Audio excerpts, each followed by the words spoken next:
Candid Aman. Tanishq और अभिमान के साथ साथ एसआर भी अपनी फैमिली के साथ आ पहुंचा है उसी रेस्टोरेंट में जहां तनिष्क का हुआ सामना अंबर और उसकी फैमिली से। तनिष्क की लाख कोशिश के बाद आखिर सामने आमने आए अभिमान, वेदिका और एसआर, जिसके बाद एक बार फिर से ताजा हुआ अभिमान का जख्म और उसने खाई कसम एसआर की बहन को जल्द से जल्द ढूंढ निकालने की। आइए सुनते हैं आखिर क्या हो रहा है कहानी के इस भाग में। लेकिन इससे पहले अगर आपने अभी तक हमारे चैनल कैंडिड अमन को सब्सक्राइब नहीं किया है तो प्लीज जल्दी से सब्सक्राइब कर लीजिए, ढेर सारा प्यार हमें दे दीजिए, बस यही तो हमें चाहिए। चलिए बढ़ते हैं कहानी में आगे की ओर। एसआर भी अपनी पूरी फैमिली के साथ उसी रेस्टोरेंट में दाखिल हो चुका था। इस बात से अनजान कि अभिमान भी वहां मौजूद है, एसआर अपने लिए रेस्टोरेंट के फ्रंट में रिजर्व टेबल पर बैठ चुका था। वेदिका एसआर की बगल में बैठी थी और अंबर उसके सामने। वेदिका की गोद में इस समय वैदिश था, जो इस वक्त जागा हुआ था और वेदिका के बालों से खेल रहा था। मासी जी ने कहा, आज का पूरा डिनर वेदिका और अंबर की पसंद का होगा। अंबर का तो मुझे अच्छे से पता है बेटा, तू क्या खाना पसंद करेगी? वेदिका ने मासी जी को प्यार से जवाब दिया। मासी जी, आप एसआर की पसंद से ऑर्डर कीजिए, मैं तो सब कुछ खा लेती हूँ। एसआर ने जब वेदिका के मुंह से ये बात सुनी तो उसने वेदिका से कहा, फिर तो तुम्हें घर पर ही रुकना चाहिए था। अब अगर यहाँ आई हो तो अपनी पसंद बताओ, जैसा मासी जी ने कहा है वैसा ही होगा, ठीक है ना? एसआर की इस बात पर मासी जी भी गर्व महसूस कर रही थी। मासी जी ने कहा, हाँ बेटा बताओ। इधर डिनर ऑर्डर करने का प्लान चल रहा था तो दूसरी तरफ रेस्टोरेंट के लास्ट कॉर्नर में बैठे अभिमान और तनिष्क अपना डिनर कर रहे थे। अभिमान ने तनिष्क से पूछा, तूने मुझे कहा था कि तू उस लड़की का पता लगवा कर रहेगा, क्या अभी तक तुझे उसका पता नहीं चला? अभिमान की बात सुनकर तनिष्क को खाते खाते एकदम से धक्का लग चुका था। अभिमान ने पानी का ग्लास उसकी तरफ बढ़ाते हुए उससे पूछा, सब ठीक तो है ना? क्या हुआ तुझे? मेरे सवाल पर दोपहर में भी तेरे चेहरे की हवाइयां उड़ गई थी। तनिष्क ने अभिमान से एक गिलास पानी झटकते हुए कहा, ठीक हूं मैं। एक्चुअली मुझे नहीं लगा था कि तू डिनर के दौरान भी इन सभी बातों के बारे में सोच रहा है। अभिमान ने तनिष्क को जवाब दिया, मैं तो सोते जागते उठते बैठते बस यही सोचता हूं कि कैसे मैं अपने भाई के गुनहगार से बदला ले सकूं। तनिष्क ने अभिमान को जवाब दिया, नहीं अभी तो फिलहाल उस लड़की के बारे में कुछ पता नहीं चला, जैसे ही मेरे पास कोई इन्फॉर्मेशन आती है मैं सबसे पहले तुझे ही दूंगा। डोंट वरी यार, अभिमन्यु मेरा भी भाई है। अभिमान ने तनिष्क से बोला, थैंक्स यार, तू साथ है तो मुझे लगता है कि सब कुछ ठीक है। अभिमान के इस भरोसे भरे शब्द ने तनिष्क को गिल्टी फील करवाई। तनिष्क ने नजरें बचाते हुए अभिमान से कहा, यार मैं एक इंपॉर्टेंट कॉल करके आता हूं। इस वक्त तनिष्क इस टॉपिक को किसी भी तरह से चेंज करना चाहता था। तनिष्क वहां से अपने फोन को उठाए रेस्टोरेंट के एग्जिट डोर की तरफ अब बढ़ चुका था जब उसकी नजर वहां बैठी अंबर पर गई। तनिष्क के कदम वहीं के वहीं थम गए थे, लेकिन तनिष्क इससे पहले वहां से कहीं जाता अंबर की नजर भी उसके ऊपर पड़ चुकी थी। अंबर ने तनिष्क की तरफ हाथ हिलाते हुए कहा, तनिष्क सर आप। अब तो तनिष्क के पास सिवाय अंबर और उसकी फैमिली से मिलने के अलावा कोई भी ऑप्शन बाकी नहीं था। तनिष्क वहां से अंबर की तरफ अब बढ़ चुका था। तनिष्क ने एसआर को फौरन पहचान लिया था, इसके अलावा वो वेदिका को भी अच्छे से जानता था। अंबर ने तनिष्क को एसआर से मिलवाया। भाई आप पूछ रहे थे ना, ये है मेरे बॉस मिस्टर तनिष्क आचार्य। तनिष्क ने एसआर की तरफ हाथ बढ़ाते हुए कहा, आप मिस्टर संकल्प रायचंद? एसआर ने तनिष्क से पूछा, why don't you join us? कुछ बातें भी हो जाएंगी। तनिष्क ने एसआर से एक्सक्यूज करते हुए कहा, हाँ वो असल में मुझे बस अब घर निकलना होगा, तो मैं फिर कभी आपसे मिलूंगा। इतने से समय में मिस्टर संकल्प रायचंद को जानना मुश्किल होगा ना? तनिष्क की ये बात सुनकर एसआर और तनिष्क दोनों ही मुस्कुरा दिए, जिसके बाद तनिष्क ने उनसे कहा, so you guys enjoy your dinner, bye. इतना कहते हुए तनिष्क ने अपना पीछा छुड़ाया।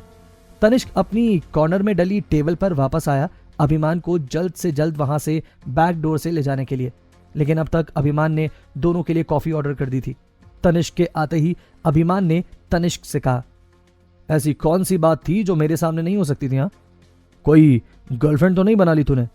तनिष्क ने अभिमान से कहा, कम ऑन यार, मेरी लाइफ में कोई आएगा तो मैं तुझे नहीं बताऊंगा क्या? डोंट वरी, सबसे पहले तुझे ही मिलवाऊंगा। चल अब चले। अभिमान ने तनिष्क से कहा, डिनर हमने तेरे कहने पर किया है, और अब कॉफी तू मेरे कहने पर पिएगा, बैठ जा। इधर तनिष्क मन मारकर बैठ चुका था, लेकिन उसे फिक्र सिर्फ इस बात की थी कि कहीं अंबर और अभिमान का आमना सामना ना हो जाए, वरना अब तक की तनिष्क की हुई मेहनत सब बेकार चली जाएगी। कुछ ही मिनट में तनिष्क और अभिमान की कॉफी भी आ चुकी थी। अभिमान ने अभी बस अपनी कॉफी का कप होठों से लगाया ही था कि तब तक तनिष्क ने अपनी कॉफी के 4-5 सिप भी ले लिए थे। अभिमान तनिष्क की इस हड़बड़ी को देख रहा था। तनिष्क ने मुश्किल से कुछ ही मिनट में अपनी कॉफी खत्म कर ली थी। अब वो अभिमान के चेहरे को ही देख रहा था। अभिमान अभी भी आराम से अपनी कॉफी को एंजॉय कर रहा था। आखिरकार तनिष्क का इंतजार खत्म हुआ और अभिमान की कॉफी खत्म हुई। तनिष्क ने अभिमान से कहा, लेट्स गो। अभिमान तनिष्क की बात सुनकर अपनी जगह से खड़ा हुआ तो वो वहां से रेस्टोरेंट के फ्रंट डोर से बाहर की तरफ बढ़ने लगा, लेकिन तभी तनिष्क ने उसके हाथ को थामते हुए उससे कहा, आई थिंक हमें बैक डोर से चलना चाहिए। अभिमान ने तनिष्क से पूछा, जब हम आए फ्रंट डोर से थे तो जाएंगे फ्रंट डोर से ही ना। तनिष्क ने अभिमान से कहा, कभी कभी तू अपने नाम को सच कर देता है, इसमें भी क्या अटकने की बात है यार।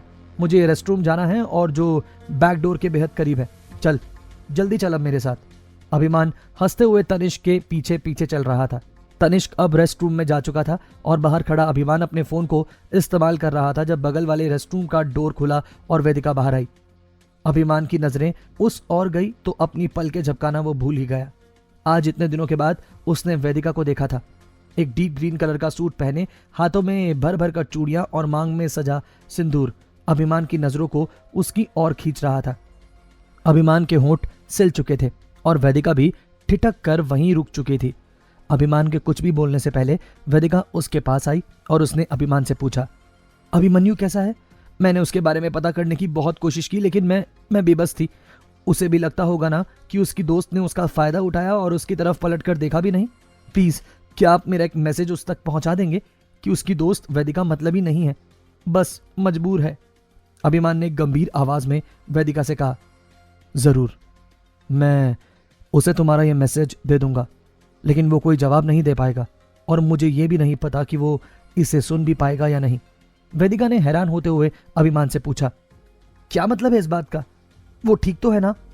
अभिमान ने वेदिका को बताया, नहीं, वो कोमा में है, उसे तब से होश नहीं आया और पता नहीं कितने वक्त वो इस गहरी नींद में सोने वाला है। अभिमान ने वेदिका को बताया। वेदिका को सुनकर बहुत बड़ा शौक लगा। उसका दोस्त अभिमन्यु कोमा में है। वेदिका ने रुआंसा होते हुए अभिमान से कहा, लेकिन एसआर ने तो मुझे बताया था कि वो ठीक है। एसआर का नाम सुनते ही अभिमान ने वेदिका से कहा, उसे इस बात से क्या फर्क पड़ता है कि वो ठीक है या नहीं? वो जिंदा है, उसके लिए वही ठीक होने के बराबर है। आखिर उसे इस हाल में पहुंचाने वाला वो खुद है। वेदिका की आंखों में आंसू थे। इधर तनिष्क भी अब तक रेस्टरूम से बाहर आ चुका था। वेदिका और अभिमान को आमने सामने देखकर तनिष्क को अंबर की फिक्र सताने लगी थी। एक लड़की पहले ही इस बदले की भेंट चढ़ चुकी थी, अब ये दूसरी लड़की इसका हिस्सा नहीं बननी चाहिए थी। इधर एसआर को काफी देर हो चुकी थी वेदिका का इंतजार करते हुए। उसने मासी जी और अंबर से कहा, आप लोग कार में चलकर बैठिए, मैं वेदिका को देखकर आता हूं। अंबर ने हाँ में सर हिलाया और मासी जी और वेदिश को लिए वो बाहर चली गई। इधर तनिष्क ने अभिमान को दूर से इशारा किया कि वो उसका कार में इंतजार कर रहा है, जिसके बाद वो वहां से जा चुका था। अभिमान ने भी आगे बढ़ते हुए सुबक रही वेदिका के कंधे पर हाथ रखते हुए कहा, रिलैक्स वेदिका, आई नो इस सब में तुम्हारी कोई गलती नहीं है, तुम तो खुद इस सब का शिकार बनी हो, लेकिन तुम फिक्र मत करो, मैं तुम्हें इस दलदल से निकाल कर रहूंगा। मैं इतना ही कहा था अभिमान ने कि उसे पीछे से अपने कंधे पर एक हाथ के साथ अपने कान में कुछ शब्द भी सुनाई दिए। क्या करेगा तू मेरी बीवी के साथ? हाँ। अभिमान पलटा तो उसके ठीक पीछे एसआर खड़ा था। उसकी आंखों में गुस्सा और नफरत थी और उसके चेहरे के रंग तन चुके थे। अभिमान ने अपने कंधे से एसआर के हाथ को झटकते हुए कहा, मुझे हाथ लगाने की हिम्मत भी मत करना तू।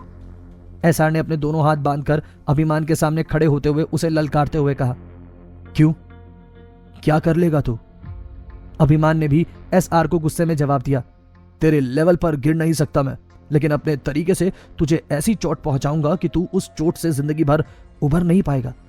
मेरा तरीका थोड़ा डिफरेंट जरूर है, लेकिन चोट बहुत गहरी होगी। एसआर ने अभिमान को धमकाते हुए कहा, पहली बात, मुझे तू मेरी वेदिका के आसपास भी नहीं दिखना चाहिए, और दूसरी बात, तुझे जो करना है तो कर सकता है, मैं किसी से नहीं डरता। संकल्प रायचंद ने जो हासिल किया है अपने दम पर किया है। एसआर किसी के बाप से नहीं डरता। अभिमान ने एसआर से कहा, जोर जबरदस्ती करने के अलावा तुझे आज तक आया ही क्या है, लेकिन अब तुझे अपने एक एक किए पर पछतावा होने वाला है। इतना कहते हुए अभिमान ने एसआर के चेहरे के सामने चुटकी बजा दी, वेट एंड वॉच। तो एसआर ने भी मुस्कुराते हुए कहा, अगर तुम्हारा हो गया हो तो क्या मैं अपनी बीवी को लेकर जा सकता हूं? अपनी बात पूरी करते ही एसआर ने आगे बढ़ते हुए वेदिका की कलाई को अपने हाथ में थाम लिया, जिसके बाद वो तेजी से उसे लिए रेस्टोरेंट के फ्रंट एंट्रेंस से बाहर निकल चुका था। इधर अभिमान भी बैक डोर से बाहर आ चुका था, जहां तनिष्क पहले से ही कार में बैठा उसका इंतजार कर रहा था। अभिमान ने कार में बैठते ही तनिष्क से पूछा, तुझे इतना टाइम क्यों लग गया? अभिमान ने तनिष्क की बात में जवाब देते हुए कहा, एसआर से सामना हो गया था मेरा, और जब जब मैं उसकी शक्ल देखता हूं मेरा दिल करता है कि एक खंजर उसके सीने में उतार दूं। तनिष्क ने अभिमान से कहा, रिलैक्स यार, इस तरह के एग्रेशन दिखाने से कुछ नहीं होगा। हमें सोच समझकर कदम उठाना होगा। ये एग्रेशन दिखाना एसआर का काम है, हमारा नहीं। अभिमान ने तनिष्क से कहा, मुझे उस लड़की का नाम और आइडेंटिटी सब चाहिए। अब मैं खुद उसके बारे में पता लगाऊंगा। मैं उसका और इंतजार नहीं कर सकता। क्या अभिमान पता कर पाएगा एसआर की बहन अंबर के बारे में? सच जानने के बाद क्या करेगा अभिमान अंबर के साथ? क्या होगा एसआर और वेदिका के रिसेप्शन पार्टी में? जानेंगे कहानी के आगे के सफर में। सुनते रहिए कैंडिड अमन।